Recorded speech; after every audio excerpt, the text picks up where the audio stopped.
मृत्युंजय अपनी बहन को ढूंढते हुए शहर के बीचों बीच एक सुनसान जगह में बने उस घर पर पहुंच गया, मगर इससे पहले कि अंदर जा पाता, पुलिस इंस्पेक्टर ने उसे रोक दिया। मिस्टर सारंग, हमें तहकीकात करने दीजिए। अंदर खतरा भी हो सकता है, हम आपको अंदर नहीं जाने दे सकते।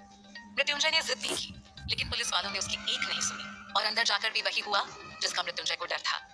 लगभग आधे घंटे बाद पुलिस वालों ने उसे बताया, मिस्टर सारंग, हमने घर का कोना कोना छान लिया है, मगर आपकी बहन कहीं पर भी नहीं है। ये सुनते ही मृत्युंजय की आंखों में खून उतर आया। क्या मतलब नहीं मिली? उसकी लोकेशन यहीं की है, ठीक से ढूंढो उसे। हमें लगता है कि जैसे ही किडनैपर को खबर मिली कि हम लोग आ रहे हैं, तो उन्होंने आपकी बहन को उसी जगह शिफ्ट कर दिया। अगर आप लोगों ने अपना काम टाइम पर किया होता तो आज ये नौबत नहीं आती। अब मुझे ही कुछ करना होगा। अपनी बहन को कैसे ढूंढना है वो मैं अच्छे से जानता हूँ। मृत्युंजय ने अपना हाथ जोर से अपनी गाड़ी पर दे मारा और उसके बाद गुस्से में अपनी कार में बैठकर वहां से निकल गया। वो अभी आधे रास्ते में ही पहुंचा था कि तभी उसके पास उसके असिस्टेंट मयंक का फोन आया। बोलो। मयंक थोड़ा घबराया हुआ था। सर, मुझे अभी पता चला है कि एक मैडम अभी कैफे डीजल में मिताली मैडम के साथ है। मयंक इस वक्त मृत्युंजय को ये बताते हुए काफी डरा हुआ था, मगर जैसे ही मृत्युंजय को पता चला कि महक मिताली के साथ है, तो उसने तुरंत फोन रखा और गाड़ी कैफे की तरफ घुमा दी। एक तो वैसे ही मीरा का कुछ पता नहीं चल रहा है और ऊपर से ये लड़की आए दिन मेरे लिए कोई ना कोई मुसीबत खड़ी करती रहती है। वहाँ पहुँचते ही मृत्युंजय ने उन दोनों की सारी बातें सुनी और उसे समझ में आ गया कि शनाया के भागने में किसका हाथ था। ये सब क्या हो रहा है यहाँ पर? मृत्युंजय को देखते ही मिताली और महक दोनों हैरान रह गई। वहाँ आते ही मृत्युंजय ने गुस्से में मिताली को घूर कर देखा, जिस पर उसने सकपकाते हुए जवाब दिया, वो मैं तो मृत्युंजय, अभी तो तुम कैंची की तरह बोली जा रही थी, अब अचानक से तुम्हें क्या हो गया? लकवा मार गया जबान को? महक आगे भी बोलना चाहती थी, मगर मृत्युंजय ने तुरंत अपना हाथ ऊपर उठाकर उसे आगे कुछ भी कहने से रोक लिया। मुझे लगता था कि हम फैमिली फ्रेंड्स हैं और मुझे लगता था कि तुम एक अच्छी इंसान हो, मगर अब मुझे समझ में आया कि तुम तो गाय के खाल में भेड़िया हो। चलो, इस आदमी में थोड़ा दिमाग तो है, मुझे तो लगने लगा था ये पूरा ही क्रैक है। मृत्युंजय को नाराज देखते ही मिताली उसके पास आकर उसे समझाने की कोशिश करने लगी, मगर मृत्युंजय ने उसकी बात बीच में ही काट दी। शनाया को भगाने से पहले तुमने एक बार भी नहीं सोचा कि मेरे परिवार की इज्जत और मेरे नाम का क्या होगा? और अब तुम यहाँ पर बहन को भड़का रही हो। ये मुझे क्या भड़काएगी? ये पहले अपने आप को तो संभाल ले। आई बड़ी मिताली ओबरॉय। मृत्युंजय से इतना कुछ सुनने के बाद मिताली की आंखों में आंसू आ गए थे और उसने मृत्युंजय से कहा, लेकिन तुम तो वैसे भी इस लड़की से प्यार नहीं करते, तो इसके साथ क्यों रहना चाहते हो? उसकी ये बात सुनकर मृत्युंजय गुस्से से बुरी तरह तमतमा उठा। महक और मैं शादीशुदा हैं और हमें क्या करना चाहिए और क्या नहीं, इस बारे में बोलने का हक किसी को नहीं है। शादीशुदा? आज तो ये आदमी कुछ ज्यादा ही हैवी बोल गया है। और ये हक तुम्हें तो बिल्कुल नहीं। आज के बाद महक या मेरे करीब आने की कोशिश भी मत करना, नहीं तो तुम अच्छे से जानती हो कि मृत्युंजय सारंग क्या चीज है। इतना कहते ही मृत्युंजय ने महक का हाथ पकड़ा और उसे लेकर वहां से जाने लगा।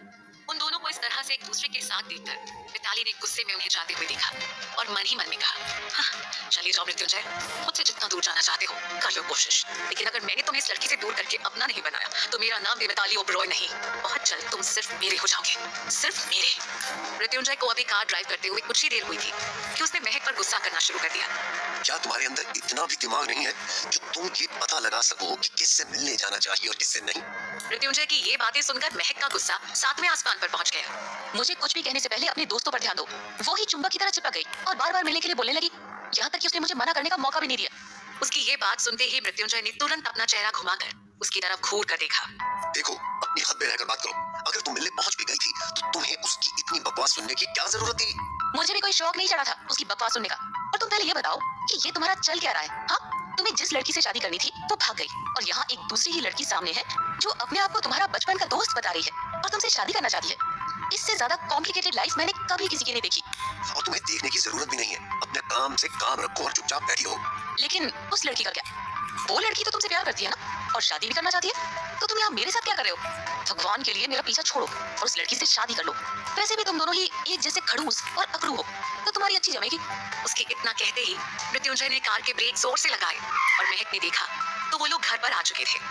आखिर में मृत्युंजय ने अपना चेहरा घुमाकर उसकी तरफ देखा और जवाब दिया, मैं ये प्यार दोस्ती जैसी चीजों को नहीं मानता। और रही बात इस शादी की, तो ये भी सिर्फ और सिर्फ एक समझौता है और मैंने तुम्हें यहाँ सिर्फ और सिर्फ अपनी बहन की वजह से रखा हुआ है। तो आगे से मेरी जिंदगी में घुसने की कोशिश मत करो।